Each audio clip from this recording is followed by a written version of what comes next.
વડોદરા શહેરમાં પૂરની પરિસ્થિતિમાં મુસીબતમાં મુકાયેલા લોકોની જય Sainath education and charitable trust દ્વારા સેવા કરવામાં આવી હતી। પૂરમાં ફસાયેલા કોટા વિસ્તારમાં ગરમ ખીચડી અને પાણીની બોટલ સાથે ફ્રૂટની વ્યવસ્થા કરવામાં આવી હતી। વડોદરા શહેરમાં છેલ્લા 2 દિવસથી વિશ્વામિત્રી નદીના પૂરના પાણી ફરી વળ્યા છે। શહેર આખું ડૂબી ગયું હોય એવી પરિસ્થિતિમાં લોકોના ઘરોમાં પાણી છે। જીવન જરૂરિયાતની ચીજવસ્તુઓ જેવી કે દૂધ અને શાકભાજી અને અનાજ મળવું મુશ્કેલ છે। એવામાં પૂરમાં ફસાયેલા પરિવારોની હાલત દયનીય થઈ હતી। જય Sainath education and charitable trust અને પૂર્વ કાઉન્સિલર રાજેશ આયરે એ મુસીબતના સમયે લોકોની વારે આવે છે।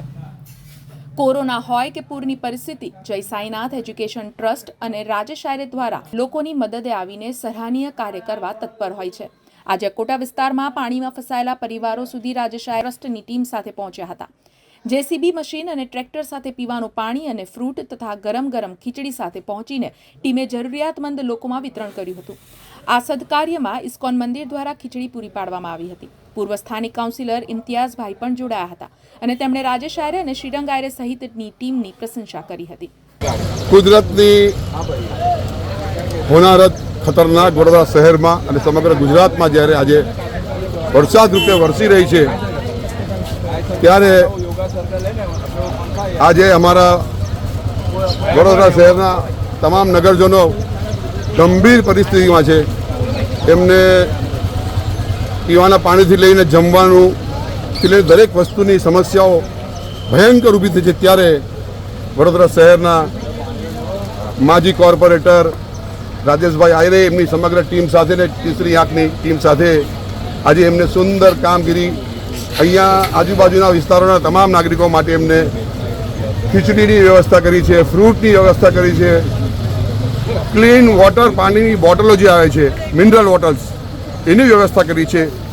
ના એમને કોઈ નાત જોઈ, ના એમને કોઈ ધર્મ જોયો, ના એમને કોઈ સમાજ જોઈ।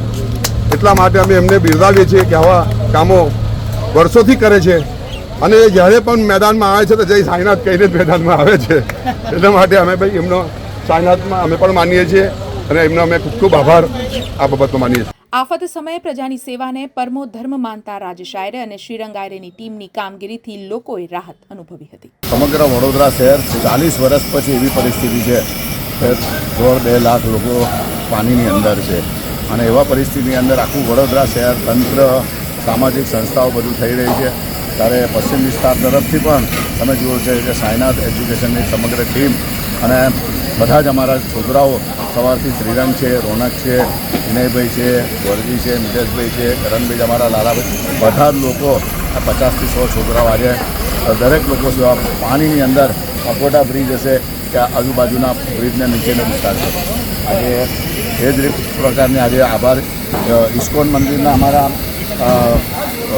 નિત્યાનંદજી પ્રભુ છે અને સૌ લોકોને પણ એમને કરે એમના તરફથી પણ ખીચડીની વ્યવસ્થા છે। જ્યારે દૂધ અમે લોકોએ સાથે દૂધ છે, ફ્રૂટ છે, બિસ્કિટ છે, કેળા છે, બધી જ જાતની વ્યવસ્થા અને ખાસ કરીને લોકોને પાણીની ખૂબ જરૂર હોય છે અને પાણીના આજે બધા જ પાણીની બોટલો આજે તમે જોયું 501 કેરેટ જેટલી એ કરી છે અને સાથે કેળા પણ વેચે છે। તો આપ પણ આપણા વિસ્તારની આજુબાજુમાં જ્યાં પણ દેખાતા હોય કોઈ નાત જાત ભેદભાવ વગેરે બધી જ રીતના આપણે તૂટી પડીએ, કારણ કે માનવ સેવા જ ખૂબ મોટો ધર્મ હોય છે, જનસેવા ખૂબ મોટી છે અને આજે પ્રભુની સેવા કરનારા લોકો પણ જ્યારે જનસેવા કરતા હોય તો આપ લોકોને પણ વિનંતી છે અને સૌ દીકરાઓના મા બાપને વંદન છે કે લોકો પોતાના ભરોસા છોકરાઓને પણ જીવના જોખમે પણ લોકોની સેવા મોકલે છે અને દરેક લોકો પોતે સુરક્ષિત જગ્યા પર રહે।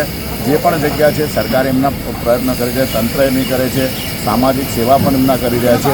લોકોએ શ્રદ્ધા રાખી અને ભગવાનને પ્રાર્થના કરવાની છે કે હવે વરસાદના વર્ષે હવે આજવાનું પાણી વિશ્વામિત્રી અને વિશ્વામિત્રીની પાણી શહેરની અંદર ના થાય એની ભગવાન પાસે પ્રાર્થના કરીએ।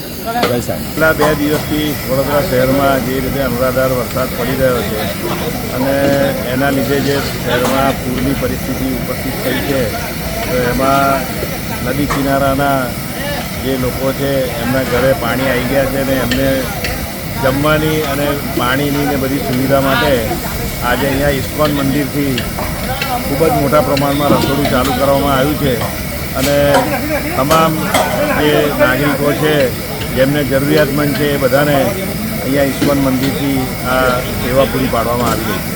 સમાચારોના સતત અપડેટ માટે TNN ન્યૂઝને YouTube પર સબસ્ક્રાઇબ કરી બેલ આઇકોન પ્રેસ કરો અને અમારી સાથે જોડાયેલા રહો Facebook, Instagram અને Twitter ઉપર.